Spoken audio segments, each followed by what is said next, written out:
परमात्मने नमः।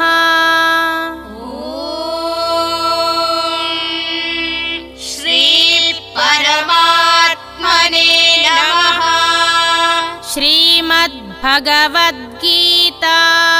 श्रीमद्भगवद्गीता अथ अष्टमोऽध्यायः।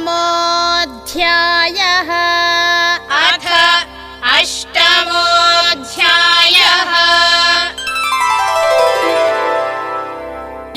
श्रीभगवानुवाच श्रीभगवानुवाच आब्रह्मभुवनाल्लोकाः आब्रह्मभुवनाल्लोकाः पुनरावर्तिनोऽर्जुन पुनरावर्तिनोऽर्जुन मामुपेत्य तु कौन्तेय मामुपेत्य तु कौन्तेय पुनर्जन्म न विद्यते पुनर्जन्म न विद्यते।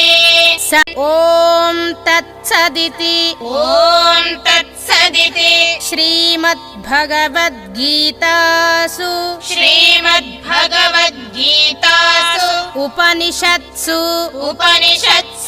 ब्रह्मविद्यायां योगशास्त्रे श्रीकृष्णार्जुन संवादे अक्षरब्रह्मयोगो नाम अक्षरब्रह्मयोगो